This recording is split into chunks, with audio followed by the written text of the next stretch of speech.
Wherever you go, whatever you do, throw a little at it. Omax, Vest and Briefs. கொடைக்கானலில் பரவலாக பெய்த மழையால் பனிமூட்டம் மற்றும் கடுங்குளிர் நிலவி வருகிறது. இது குறித்த கூடுதல் தகவல்களை செய்தியாளர் மணி நேதாஜி வழங்க கேட்கலாம். மணி நேதாஜி, கொடைக்கானல் சுற்றுவட்டார பகுதிகளில் பரவலாக மழை பெய்து வருவதால் சுற்றுலா பயணிகள் மற்றும் வாகன ஓட்டுநர்கள் படும் இன்னல்கள் என விரிவான தகவல்களை வழங்கலாம். அபிராமி, திண்டுக்கல் மாவட்டம் கொடைக்கானல் கடந்த 3 நாட்களாக வறண்ட வானிலை நிலவி வந்த நிலையில் நேற்று இரவு முதல் கொடைக்கானல் மற்றும் அதன் சுற்றுவட்டார பகுதியில் தொடர்ந்து சாரல் மழை பெய்து வந்தது.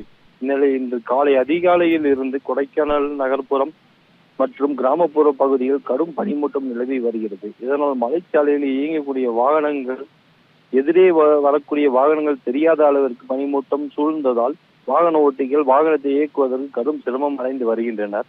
மேலும் தற்போது கடும் குளிருடன் கூடிய கடும் பனிமூட்டம் காணப்படுவதால் அதிகாலை நேரங்களில் நடைபயிற்சி செல்வோர் மற்றும் பள்ளிக்கு செல்லக்கூடிய மாணவ மாணவிகள் கடும் அவதி அடைந்து வருகின்றனர்.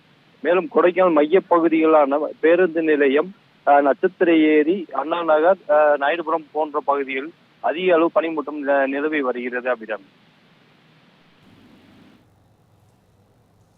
விவரங்களுக்கு நன்றி மணி நேதாஜி. சேலம் மாவட்டம் ஏற்காட்டில் அதிக அளவு பனிமூட்டம் காணப்பட்டதால் சுற்றுலா பயணிகளின் வருகை குறைவாகவே காணப்பட்டது. இது தொடர்பான கூடுதல் தகவல்களை செய்தியாளர் கண்ணன் வழங்க கேட்கலாம். கண்ணன், ஏற்காட்டில் அதிக அளவு பனிமூட்டம் காணப்படுவதால் சுற்றுலா பயணிகளின் வருகை குறைந்திருப்பதாக தகவல் தெரிவிக்கிறது. இது குறித்த முழு விவரம் என விரிவாக வழங்கலாம். ஏழையில் ஊட்டி என்று அழைக்கப்படும் ஏற்காட்டிற்கு ஆண்டுதோறும் உள்ளூர் வெளியூர் சுற்றுலா பயணிகள் வருகை அதிக அளவில் இருந்து வருகிறது.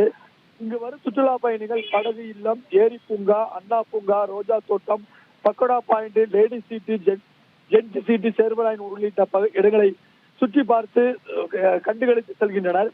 இதில் பெங்களூரு, புதுச்சேரியிலிருந்து அதிக அளவில் சுற்றுலா பயணிகள் வருவது வழக்கமாக இருக்கின்றனர். ஏற்காட்டில் இதமான சூழ்நிலை நிலவி வந்த நிலையில் நேற்று இரவு முதல் பரவலாக மழை பெய்தது. ஆனால் இன்று அதிகாலை முதல் பனிப்பொழிவின் தாக்கம் அதிகரித்துள்ளது.